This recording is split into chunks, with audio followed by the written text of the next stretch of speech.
Welcome to the Wealth Matters Podcast, where investors come together to better understand how to build passive cash flow and create generational wealth without all the confusing mumbo-jumbo. Here's your host and co-author of Amazon #1 bestseller, Alpesh Pamar. Welcome to Wealth Matters Podcast. I am going to talk to a friend, Jerome Myers. He's amazing, by the way. If you're not following him on LinkedIn, I would highly recommend you guys to follow him because that's how I found him. And since that, I follow his posts, Logan Freeman's posts, and they put out a lot of entertaining as well as educational content. Jerome is someone who left corporate America because he realized that he had many accomplishments, but he had not gained any significance because he was leading a centered life.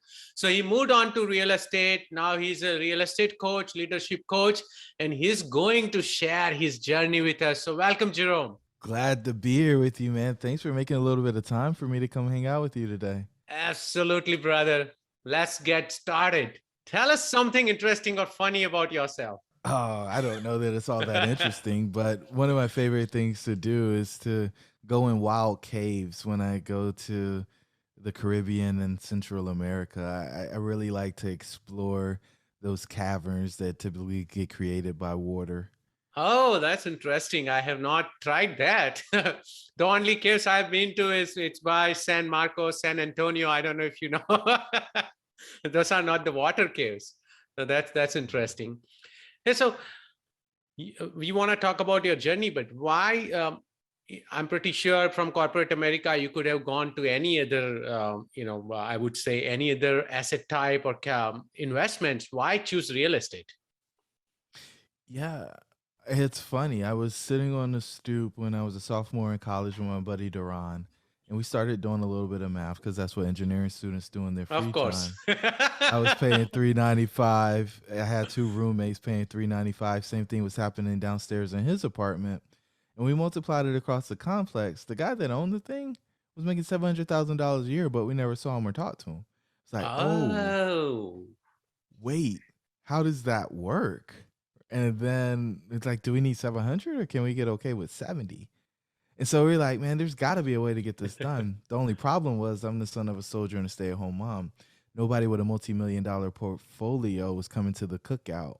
And so I had no idea how to get into the space. And so I did what you're taught to do. I went and followed the American dream and ventured off into corporate America. But when I decided to leave, I realized that I put that dream on the shelf and I wanted to come back and pick it up and see if there was something we could do with it now that I was a little older, had a better network, and maybe a little wiser. Yeah. So you went to corporate America. Can you share your journey of going from corporate America to becoming a real estate investor? Oh, man. It was terrible. It was brutal. I think you are putting it too mildly, man. Well, I think a lot of people feel like it's all unicorns and rainbows. Yes, it's all rosy, right? That's what we think. Yeah, it was a struggle. So first off, I didn't know what I was doing, right? Mm-hmm. I started listening to podcasts, looked at some videos on YouTube, and so I went and got my deal off LoopNet, took it to the bank, told them, hey, give me $1 million so I can go buy this thing. And they said, no. And I said, what do you mean, no? Everybody wants to lend to me. I've got an 800 credit score and I got cash in the bank. Right. They said, yeah, but that doesn't matter. I said, well, what do you mean it doesn't matter? And so they said, do you have experience doing this? And I said, well, I just ran a $20 million division of a Fortune 550 that I took from 0 to 20 million. Doesn't matter. Yeah, that's not the same thing. I said, well, I got an engineering license and I got an MBA. Does that work? And he said, no. And so I was like, you know what? You guys are being outrageous. Everybody wants to lend to me. I'm going to go to the next bank. And Alpesh, I did that 9 times. And they all told me the same thing. And so it was at that point I realized I was not getting ready to buy an apartment building fresh out of my corporate America dropout with no backup plan. Right. And so I pivoted and I started fixing and flipping. And then as I was sitting on the stoop of my $90,000 rehab project, guy pulls up in a white Dodge Ram. He hops out. He says, "Hey, buddy, I want to check out your finishes. We're getting ready to do a project down the street." I said, "Okay, come on in." I'm proud, right? Because he wanted to see my project. Right. And he's like, "Oh, you took the wall out, and that granite. What is that? Level 5, level 6? And you got the gooseneck sink going." And we go upstairs. He looks at the tile in the bathroom. He's like, "Man, that's pretty good work." So he's getting ready to walk out the front door after we come back downstairs. And he stops in the threshold. He looks at me. He says, "Hey, man, do you know anything about that building behind the Chimbo Mart?" I said, "The Chimbo Mart?" "Yeah, the 23-unit apartment building?" He said, "Yep." I said, "Yeah, man, I tried to buy that a few months back." He said, what do you mean try to buy it?" I said, "I tried to buy it, but the banks wouldn't lend to me." He said, "Oh, okay. Well, I'm going to make an offer on it later today." I said, "You are?" He said, "Yep." I said, "So you're the guy I've been looking for. The banks told me I need an experienced partner, somebody who's done this before. You're not making an offer if you haven't done this before." He said, "Well, we own a few things. So don't leave me out of the deal, man. Like, I've been looking for you." He said, "What are you going to bring to the table?" I said, "Look, man, I don't know, but I know you're the guy I've been looking for. Don't leave me out of the deal." I said, "Yeah, Jerome, I get that, but what are you going to bring to the table?" I said, "Man, listen, I don't know. What I know is the banks told me I need an experienced partner. You're an experienced partner. Don't leave me out of this deal because you're going to get me in space." And he asked me one more time, and I still didn't answer his question. He got frustrated, shook his head, walked down the stairs, through the grass, hopped in his truck, and drove off. And in my mind, this was a Wednesday. I was like, all right, so tomorrow he's going to call me and tell me he's got the deal. Thursday came and went. Friday came and went. I was like, oh, man, they're just negotiated through the weekend. He'll call me on Monday. Monday came and went. And now it's Thursday of the following week, and I haven't got a phone call. It's been a week, huh? I don't know what's going on here. Then I'm sitting there in the same spot where he jumped out his truck and asked if he could see the house, and I realized I didn't get his phone number, nor did I give him mine. Oh, nice. Perfect, right? So then we go a little bit further, and we're into the next week, and at that point I kind of gave up hope. And I get a phone call on Tuesday. He says, "Hey, man, got an opportunity to be a general contractor on that project you and I talked about 4 or 5 months ago." I told them I was only interested in doing it if you were part of the deal. Whoa. Nice. When are we meeting and where? "Oh, tomorrow morning at 9. Send me the address. I'm there." And so the three of us started down the journey, and then the broker rolled in his commission, and then a property manager put in some cash, and the 5 of us bought this 23-unit apartment building for $1.27 million. And I was fortunate enough to be asset manager. And everything changed when my name was in the paper as asset manager of a big construction project like we had, because we had a really, really large budget there. And that really set me on the journey, man. It wasn't any of my doing. It was seeds that were planted in the past that came up at a time where I was desperate for help. And I didn't even know who to ask for help. And I didn't even know what the next step was actually going to be in the process. I was just doing what I could with what I had until I got to the space where I actually wanted to end up. And I tell that story, Alpish, because I think a lot of people who listen to podcasts are early on in their journey. And if you can't articulate your value, what are you actually going to do when the opportunity presents itself to partner with somebody on a deal? I missed that opportunity. That was my fault. That's a great story, though. Thank you for sharing. And what it shows, though, that you wanted to do this. You were desperate for it. You didn't give up when they told you that you are not going to get this, mortgage or whatever. You went and pivoted and at least started doing fix and flip. If you hadn't done anything, and if that guy did not show up to look at your flip, you wouldn't be here, right? So you continued. You figured out a different path, and you made sure that you are there, right? That's the key. A lot of time when we hear no, we just give up. Like we are like, okay, this is not for me. Looks like I can't do it, or so it's great that you continued. So was that your first deal? That was the first apartment deal. Okay, how did that deal work out for you? It's crazy. We're getting ready to exit. So we bought at about $55,000 a door, and we'll exit north of $165 a door. No way. Yeah. And how long ago was that? We closed in November of 2017, and Nice. average rents there were $695, and we rent stuff at about $12.95 now. Nah, man, of course. So you almost double the rent, as well as the cap rates have compressed. So of course the value has gone up significantly. And uh, that reminds me, because when you were talking about all this, it reminded me my story when I went to like 6 banks and they all said no. And I closed on my first 9-unit apartment building in December of 2017. And I still Nice. own it. And we took it from, I think, 525 rent to right now 725, and I still Nice. own it myself, and I'm not gonna sell. But I was just thinking about that story that I went through the exact same thing. Right. No, this is great. So, what are some of the lessons you have learned while investing in real estate? Like since 2017, you have grown significantly. You have a coaching and mentorship club. A lot of people invest with you. What are some of the hard hitting lessons? Yeah, I think the first thing I would say, man, is the banks are smart. I thought they were dumb, man, after that No, 2006, no, no, no. 2007 fiasco. No. They are very smart. Had they lent me that money, I would have absolutely went bankrupt and lost that uh, project and derailed. Underestimated the construction budget, made a bunch of oh, mistakes along the way. But here's the thing, man. This game's a team sport.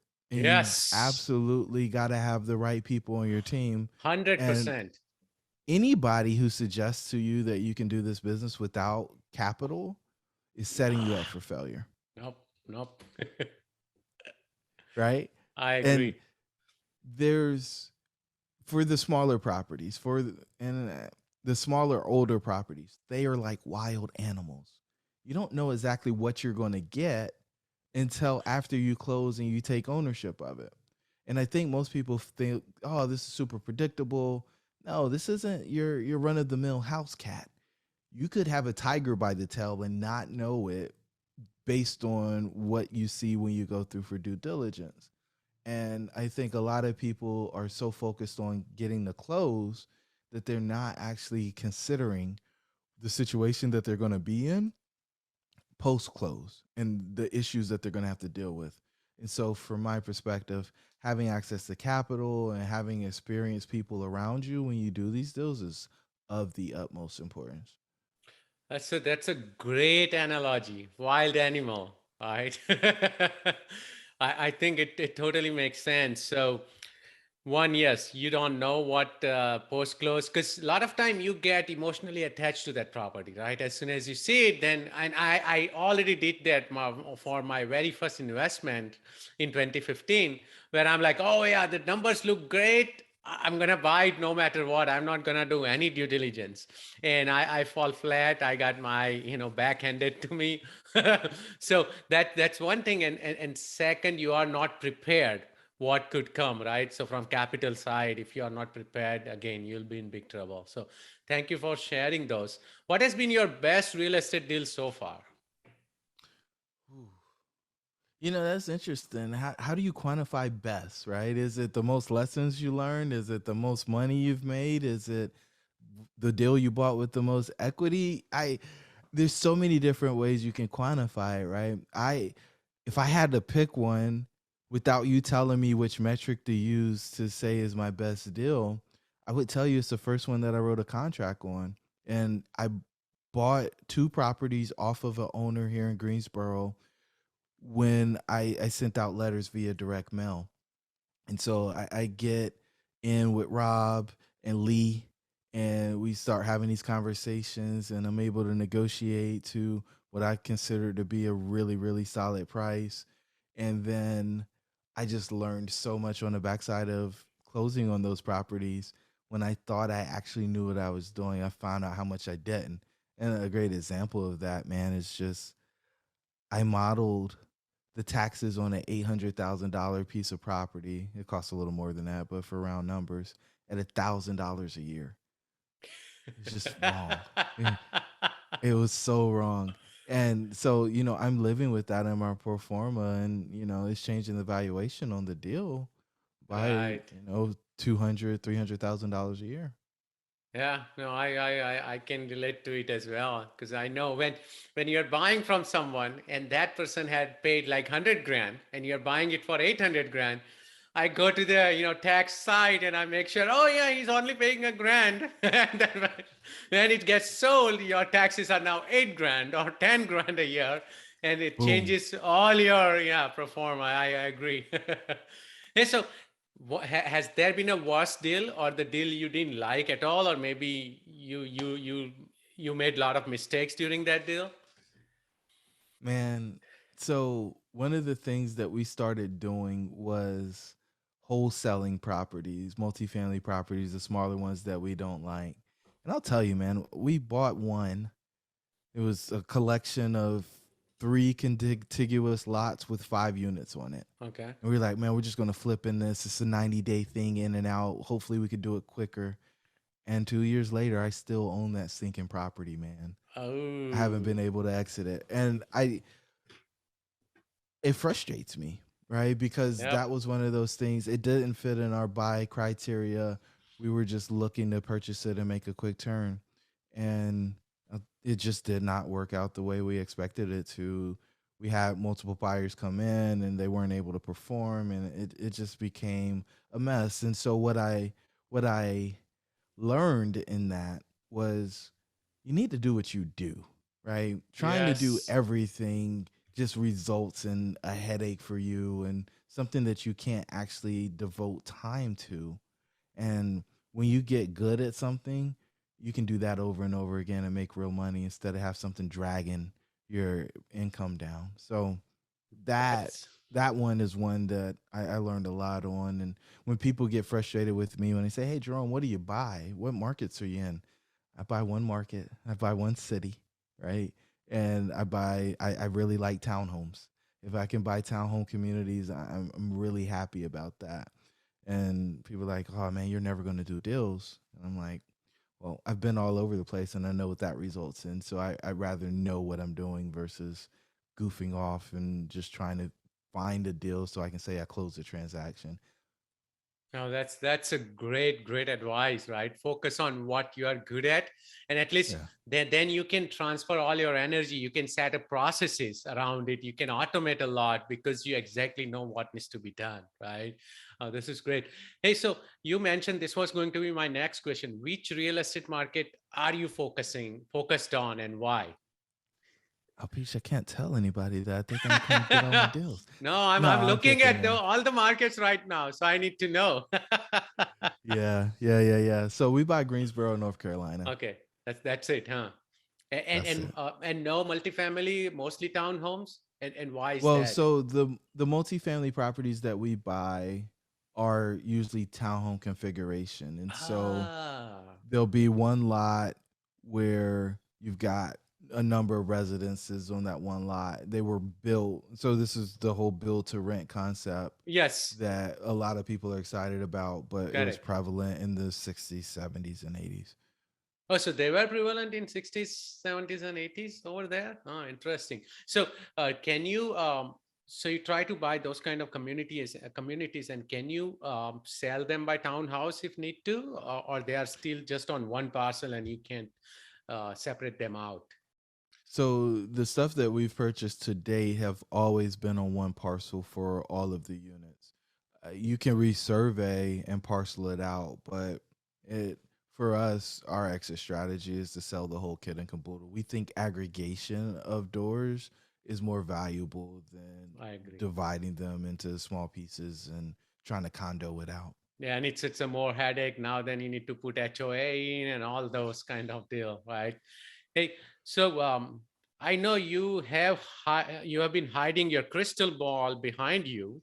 So if you can Hmm. take that out and tell All right. us what's going to happen with the real estate and stock market and all that, because it's been ridiculous last 3-4 years, and with COVID just helped a lot of real estate investors. So what do you think will happen in the near future?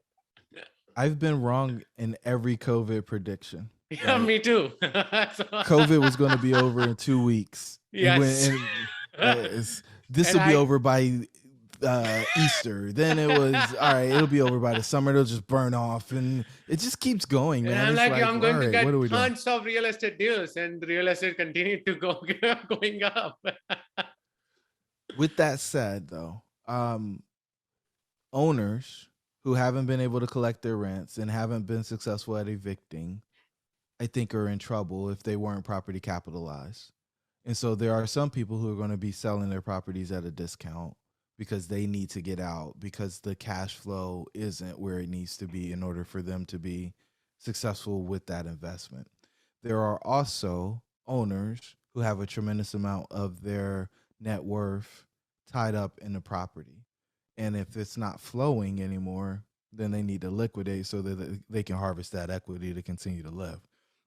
So I think we are in the middle of that. And if you can catch an owner at the right time, you will be able to buy deals off market that most other folks aren't paying attention to.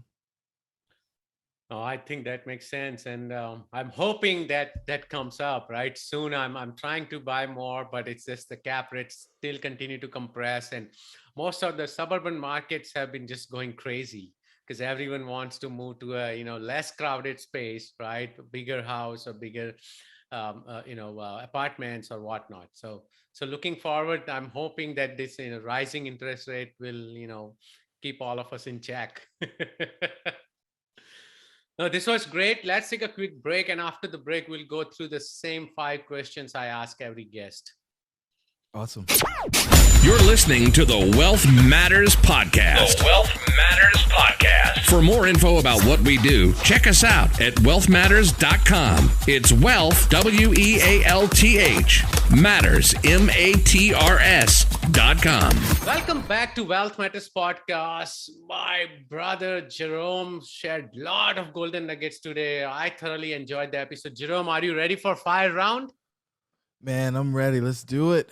Okay. Would you be changing any business or investment strategy after this pandemic is over? Maybe next 2 weeks, 2 years? I don't know that it's ever going to end, but I found out something really interesting, man. We've had over $100,000 in delinquencies across our portfolio that was related to COVID. Mm-hmm. And so the ability to get that money varies by the state and the market that you invest in. Yes, I learned it hard way too. And so one of the things that I'm questioning is, should I be investing in North Carolina? If I was investing in Virginia still, I would be able to levy and garnish wages in order to get my money. In North Carolina, that's not a fact. We're not able to do that. So we can get a judgment, they can report on their credit, but as far as forcing them to pay us off of their earned income, that's not something that we can do.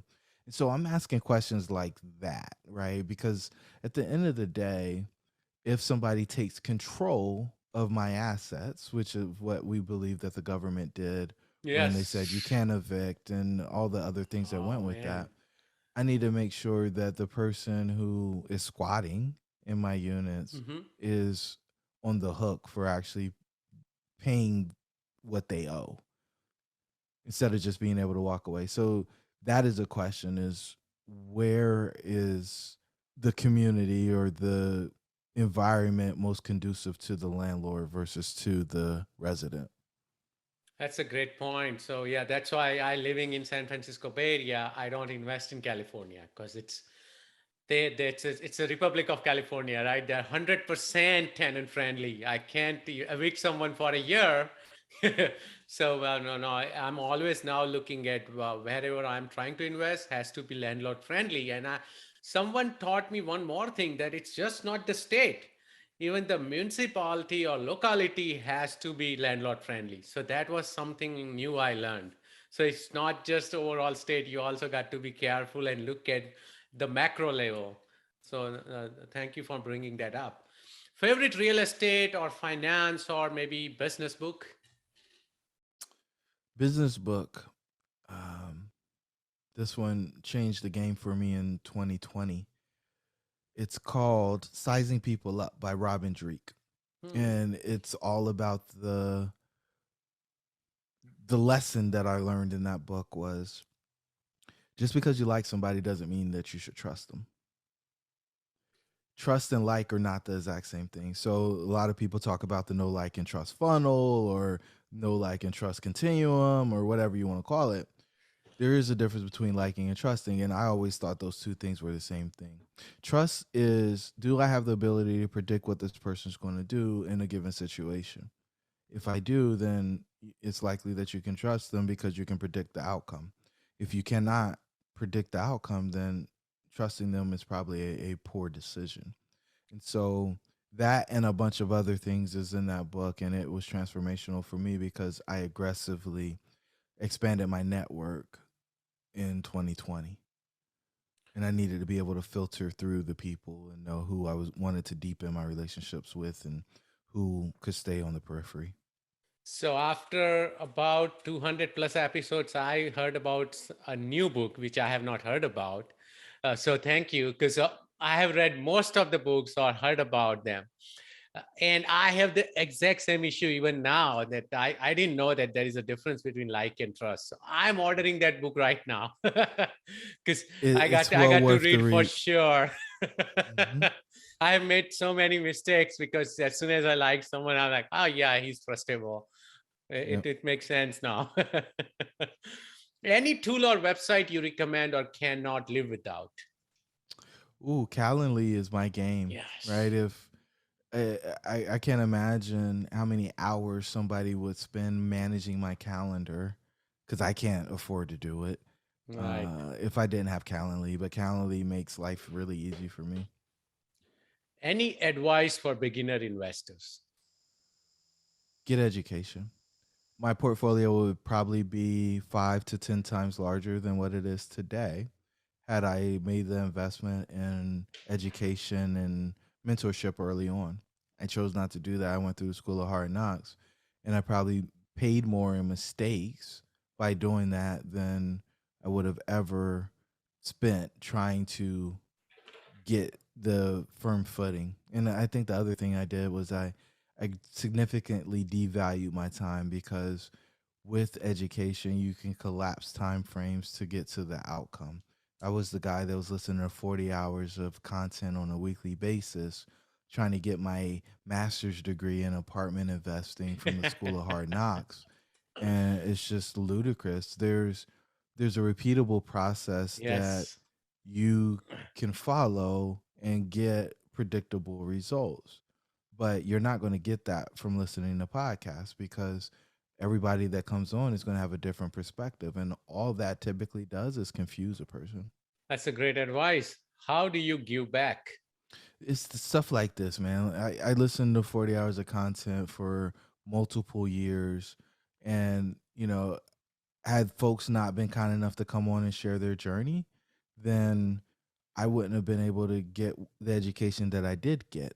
But because they shared in this way, I benefited from it. And so I'm always honored when I get the opportunity to come on and share with amazing hosts like you and hopefully add some value to their community.